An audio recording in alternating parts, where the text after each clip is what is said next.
Good morning, everyone. Good morning, ma'am. So, my topic for today is all about soul making, appropriation, and improvisation. So, when we say soul making, it is the process of creating art, images, or stories to explore and understand oneself and personal experience. While the appropriation is using pre-existing objects or images in a new artwork, and the improvisation is the act of creating art spontaneously and without prior planning. Now, so here are the learning outcomes. Explain how meanings can be derived from art. Discuss how improvisation can make an artwork distinctive and identify the issues and problems that can arise because of appropriation of art. So now, soul making through culture and the art is about expressing who we are and connecting with others. So, soul making is like a creating process of self-discovery through art that involves crafting images, stories, music, and movements to foster personal growth and understanding. So, soul making is like using art and culture to show the world who you are inside and build connections with others. So, art is like a language for your soul. So, it lets you express your feelings, your thoughts, and experiences in a way that words connecting, in a word that words cannot. So, there are four categories of soul making. The first one is crafting image, crafting stories, and crafting instruments, and also the crafting movements. So now, let's tackle the crafting image. So, crafting image is a soul-making process of representing personal experiences, emotions, and ideas through visual or performing arts. So, it involves imagining or representing in any form. So, such as painting, sculpting, drawing, storytelling, and also dancing, poetry, composing, or taking notes. So, the goal is to create a visual representation that explores and expresses meaning and also personal understanding for a unique perspective on the world. So, as you can see in the image, so the example is about crocheting. So that is crafting image. So when we say crocheting, the act of crocheting itself, it is a form of creating an image or visual representation. So the yarn is being manipulated to form a specific pattern or shape, turning raw materials into something visually appealing and intentional. So now, the medium that used in crocheting is the uses of yarn or thread as its medium. So these materials comes in various fibers, weight, and colors, and affecting the final products look like and feel. So now let's proceed to the crafting stories. So crafting stories is a core part of soul making. So a creative process used for self-discovery and connecting with culture. It involves transforming personal experiences into art, which can include writing narratives about life, even to gain new insight and help others. So this process helps individuals understand themselves and their place in the world on a deeper level. Now, as you can see in the pictures, there are so many crafting stories. So, like sculpting, collage, or textile arts, paper crafts, and also mixed media, digital art, and recycled materials. So, the medium that used here are the acrylic, watercolor, or tempera, and also clay, paper, fabric, yarn, wood, recycled materials, and natural materials. So, and also the example of crafting stories is character puppets. So, create puppets representing characters from favorite book using felt fabric, scraps, and yarn.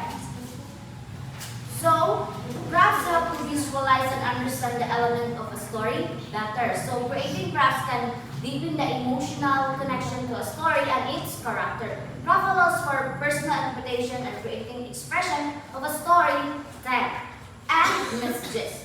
Now let's proceed to the next part of soulmaking. So crafting instrument. So when we say crafting instrument, it also belongs to the soul making about transforming object into musical instrument to create sounds that express feelings, thoughts, and ideas, acting as a bridge to another realm. So it involving taking found or used objects and transforming them into something that produces a unique sound, allowing for them to discover of harmony and balance. So as you can see the image, it showcases a collection of handcrafted percussion instruments. So arranged against a rustic wooden backdrop, the composition includes various types of drums such as djembes and ashiku drums, along with other idiophons like a wooden xylophone or marimba and circle frame drums. So the techniques that used here is hand carving, rock tuning, djembes and ashiku drums, xylophone also, and frame drums. So there are so many things that can make sound using the crafting instruments. So the arrangement of this instrument evokes a sense of cultural heritage and musical tradition. So the craftsmanship suggests a deep connection to the materials and techniques passed down through generations. So the instrument collectively represent a rich history of music making and inviting exploration of rhythm, sound, and culture expression. So the last one is the crafting movement. So crafting movement in soul making is a process of expressing the self through body movement, viewing life as a performance or a flow of beat and images. This can be done through practicing like dancing or acting, and by observing also and interpreting the body's pattern and the world's movement to create meaning and deeper self-understanding. So, as you can see the picture, the techniques used here is the stylization. The leaves are not depicted realistically but are stylized to emphasize their form and decorative qualities. And also the repetition. The pattern is created through the repetition of a single leaf motif. So creating a cohesive and rhythmic design. And also the color palette. So the image exemplifies the art as crafts, movements, core values of craftsmanship,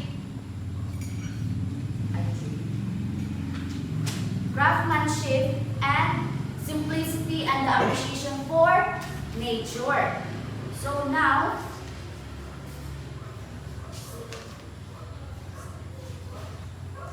let's proceed to the soul making and deriving meaning from art.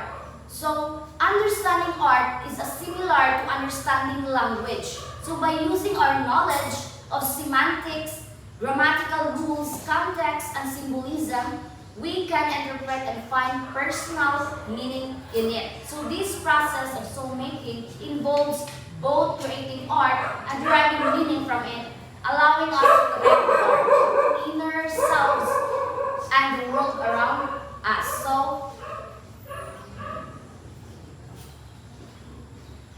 So to derive meaning from art, viewers should consider the following aspect. So the first one is context. Understand the historical, cultural, and the social context in which there was created. So context means understanding the historical, cultural, and social background in which the artwork was created.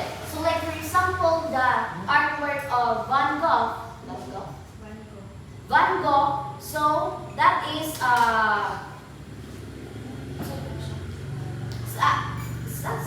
Starry Night. So as you can see in the picture of Van Gogh painted this while in an asylum a mental breakdown. So this context suggests that painting might reflect his inner turmoil and emotional state. So next is the form and elements. So this refers to paying attention to the visual elements of the artwork, such as the color, shape, composition, and texture. So as you can see in the painting of the artwork of Van Gogh, so what do you see in the art itself? So form and elements. So notice the swirling, the brush strokes, the vibrant uses of blues and yellows, and the contrast between the calm village and the turbulent sky. So these visual elements contribute to the painting's emotion impact. So next is the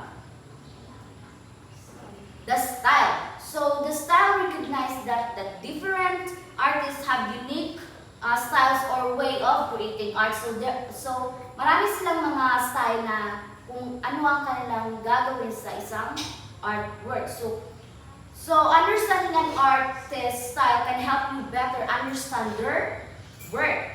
So every artist has their own unique way of creating art. So Van Gogh's distinctive style includes steep, expressive brushstroke, and intense colors. So recognizing his style helped us understand that he wasn't just trying to create a realistic landscape, but to convey feelings and experiences. So next is the subject matter. So think about what the artwork is showing or representing. So what is the artwork about? So what is it showing? So the painting depicts a night sky, a village, and a cypress tree. So these elements are common in the landscapes, but Van Gogh's unique interpretation gives deeper meaning and the symbols and metaphor. So try to look at the symbols or metaphors within the artwork. So artists often use this to communicate deeper meaning or messages. So as you can see, parang meron siyang ipinapahiwatig sa kanyang ginagawa na artwork. So are there any hidden meanings or symbol in the artwork if you see the picture? So the swirling sky could symbolize Van Gogh's inner turmoil, the cypress tree reaching towards the sky might represent longing or connection to something greater. And the village could represent a sense of peace or stability. So next is the technique. So the technique used here, that appreciate the technical skills involved in creating the artwork. So the artist's choice of materials and how they use them can greatly affect the artwork's impact. So how did the artist make the artwork? So what materials did they use? So Van Gogh used technique called impasto. So applying thick layers of paint to the canvas. So these add textures and depth to the painting and making it visually striking. So next is the title and artist's statement. So pay attention to the title of the artwork and any statement made by the artist about their work. So this can provide valuable clues about the artist's intentions and the meaning behind the piece. So what is the artwork called? So what does this artwork say about? So the title is The Starry Night by Van Gogh. So tell us the painting is about night sky. So while Van Gogh didn't expressly explain the painting something, I explained the painting's meaning. So his letters and writings suggest that he was deeply interested in nature and spirituality. So the next is the personal response. So art is subjective, right? So meaning that it is open to interpretation. Your personal feelings, thoughts, and experiences are a valid part of understanding the artwork. So how does the artwork make you feel? So what does it mean to you?